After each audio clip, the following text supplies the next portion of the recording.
Hello friends, कैसे हैं। Sunday comment box series का ये वीडियो है जिसमें हर संडे मैं आपके कमेंट्स का रिप्लाई करता हूँ। आपके भी कुछ कमेंट्स हैं, कुछ पूछना चाहते हैं तो नीचे कमेंट सेक्शन में जाएंगे और लिख देंगे आपके कमेंट्स।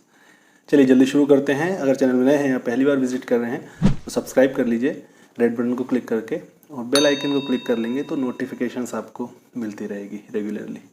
चलिए शुरू करते हैं। मैं हूँ डॉक्टर हरिशंकर सोनी और आप देख रहे हैं इजी डेंटिस्ट्री। आज का पहला कमेंट है सोनिया सक्सेना का। लिखते हैं, सर बिफोर अ वीक मैंने अपनी दाढ़ निकलवाई है, okay, but without it I am not feeling good. New दाढ़ लगवाना ठीक है, प्लीज़ सजेस्ट मी। ओके, दाढ़ आपने निकलवाया है, अब आपको अजीब सा लग रहा है। देखिए, जब भी दांत निकलवाते हैं तो बिल्कुल सही बोल रहे हैं आप, अजीब सा लगता है। और दांत जब वहाँ से चला गया है तो बार बार टंग जीभ वहाँ पर जाता है और एक अलग सा फील होता है, क्योंकि इतने समय से दांत था अब नहीं है। तो कुछ समय आपको रुकना पड़ेगा, लगभग 20 दिन आप वेट कर लीजिए, रुक जाइए, जो घाव है वो अच्छे से हील हो जाए। उसके बाद ज़रूर आप दांत लगवा लीजिए जैसा आप पूछ रहे हैं। बिल्कुल आपको दांत लगवाना चाहिए। बहुत सारे ऑप्शन हैं, अलग अलग ऑप्शन होते हैं, और रिमूवेबल ऑप्शन की तरफ ना जाएं तो ज़्यादा बेटर होगा मेरे सजेशन में। फिक्स जो ऑप्शन होते हैं उनके ऊपर आप जाएँ, वो ट्रीटमेंट आप ले सकते हैं। Thank you. नेक्स्ट क्वेश्चन है कोमल कुमारी का। लिखते हैं, क्या अगर दांत हल्का हिल रहा है तो ब्रेसेस लगा सकते हैं। देखिए, अगर कोई एक दांत है जो आपको बहुत कम हिल रहा है तो बिल्कुल ब्रेसेस आप लगवा सकते हैं। इससे स्प्लिंटिंग इसको बोलते हैं, स्प्लिंटिंग इफेक्ट हो जाता है, तो वो जो हिलने वाला दांत है उनको दूसरे दांतों का सपोर्ट मिल जाता है तो वो भी हिलना बंद हो जाता है।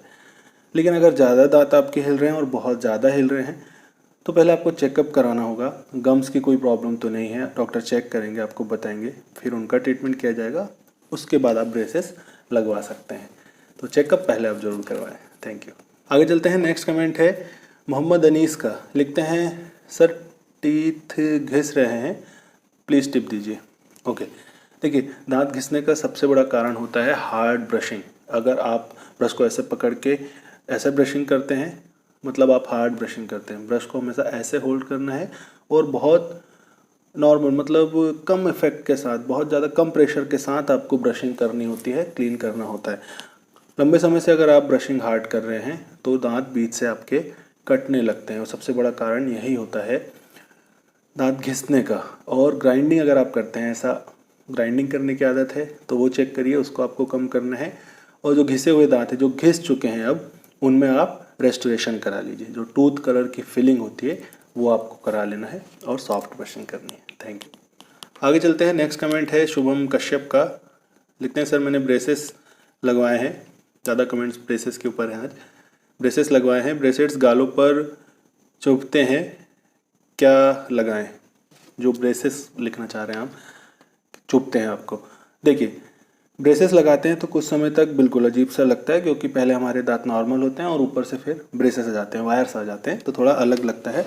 और कभी कभी वो गालों में चुभते भी हैं स्टार्टिंग में। अगर आपको ऐसा लग रहा है ज़्यादा चुभ रहे हैं तो एक डेंटल वैक्स होता है, वो आप डॉक्टर से बोलेंगे। देखिए, अगर एक चीज़ है कि अगर तार आपको चुभता है, कोई तार निकला हुआ है, तो वो आपको ठीक कराना पड़ेगा। लेकिन जो ब्रेसेस है वो आपको बार बार रगड़ते हैं, चुभते हैं, तो उसके लिए डेंटल वैक्स होता है, डॉक्टर से आप लेंगे। तो उसको आप जहाँ पर भी चुभता है वहाँ पर ब्रेसेस के ऊपर आपको लगा लेना है, तो दांत से घिसना बंद हो जाएगा, आपका गाल नॉर्मल हो जाएगा।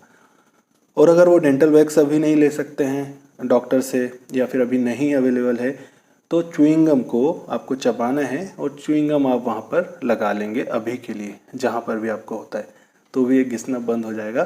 जो तार आपको चुभता है नहीं चुभेगा। इसके बाद डॉक्टर से दिखा लेना है आपको। Thank you. नेक्स्ट कमेंट है समरीना परवीन का। लिखते हैं, सर मैंने जब से कैप लगवाई है उसी दिन से खाना फंसना शुरू हो गया है, अब क्या हो सकता है इसमें, कैप बदलवानी पड़ेगी या फ्लॉसिंग ही ऑप्शन है, प्लीज़ रिप्लाई। देखिए, अगर थोड़ा बहुत खाना फंसता है तो ये नॉर्मल है, नॉर्मल दांत में भी हमारे फंसता है, कैपिंग के बाद भी वैसा फंसेगा। और फ्लॉसिंग करनी ही है आपको, और आपको होपफुली पता ही है, जैसे आपने लिखा है फ्लॉसिंग, बहुत अच्छी बात है, करनी ही है आपको फ्लॉसिंग। लेकिन ज़्यादा अगर आपके दांतों में फंस रहा है, कैप में जहाँ पे ज़्यादा फंस रहा है और कैप के अंदर जाता है, तो आपको चेक कराना है। हो सकता है उसकी मार्जिन्स मिली ना हो, तो आपको एक गम मसाज करने के लिए क्रीम देंगे, तो आपको ऊपर से, अगर ऊपर वाला है तो ऊपर से नीचे की तरफ, नीचे वाला है तो नीचे से ऊपर की तरफ मसाज करना पड़ेगा। तो गम्स जो हैं वो कैप को कवर कर लेंगे, खाना फिर नहीं फंसेगा। लेकिन अगर मार्जिन्स अच्छे से मिली नहीं हुई है, छोटा है कैप, उस कंडीशन में फिर आपको बदलवाना पड़ सकता है। तो ये ट्राई करके देखिए और एक बार डॉक्टर से बात करिए। Thank you. आगे चलते हैं। नेक्स्ट कमेंट है प्रियंका सिंह का। लिखते हैं, क्या ब्रेसेस लगाने पर टूथ एक्सट्रैक्शन करना ज़रूरी है इफ़ दांतों में गैप है? अगर दांतों में गैप है, ब्रेसेस के क्वेश्चन से ज़्यादा है।